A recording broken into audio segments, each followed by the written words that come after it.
Hello everyone, I'm Michelle R. Young, the author of the Gearhart Trilogy.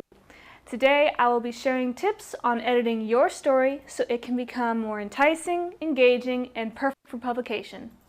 I will be offering my own professional experiences of good and bad editing, so stay tuned.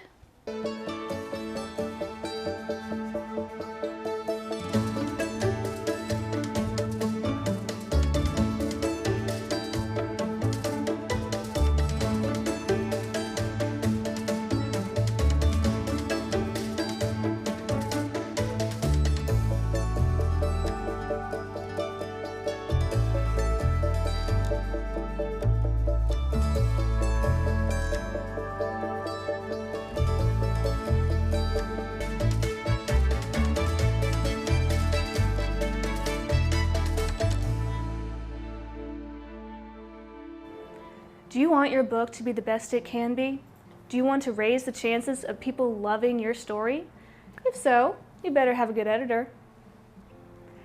Editing. First of all, if you neglect proper editing for your book, you will run the risk of losing respect from your readers.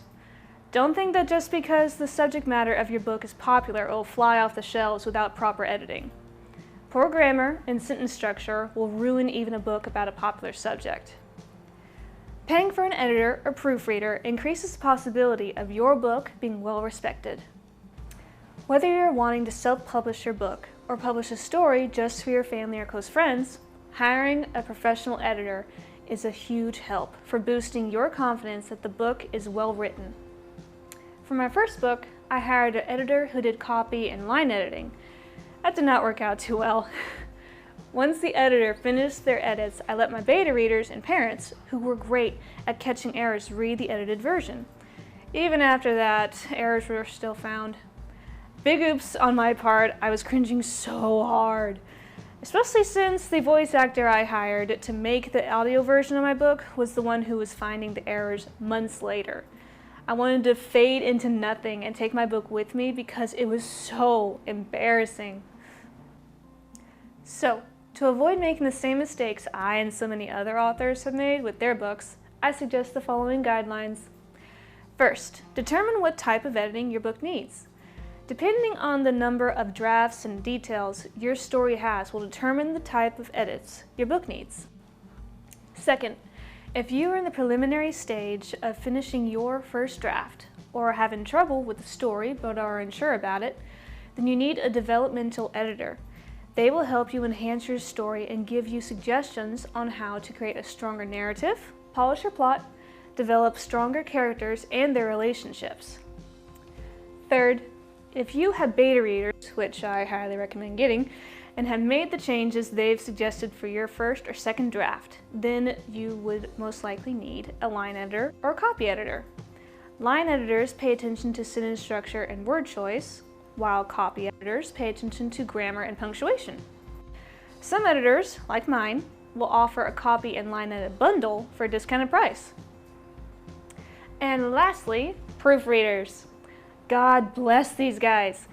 Good proofreaders are a godsend and are the final step in editing your book and making it reader ready. They check everything: sentence structure, grammar, continuity, even historical accuracy. With my second book, I've invested in a copy editor and a proofreader, and I can honestly say I made a smart investment. The amount of grammatical and historical reference errors that went over my and my editor's head were eye-opening. A lot of the things that I missed historically were slang that they used in the Victorian era, like a bobby is slang for a policeman. And I had the occasional modern day slang in there by accident. So this is why editors are so important. Just remember, if you want your story to be the best it possibly can be, then take it from me. Get a professional editor. I will be explaining in the later video on how to find a professional editor. My second book, as I mentioned before, will be published this June on the 21st for Amazon and Barnes & Noble. Fingers crossed there are no more setbacks. That is a wrap for now. In my next episode, I will be sharing more on my story as well as more tips on publishing your own book. Be sure to give this video a like, a comment, a share, and don't forget to subscribe. And don't forget to check out my book by clicking on this link right here. See you guys next time.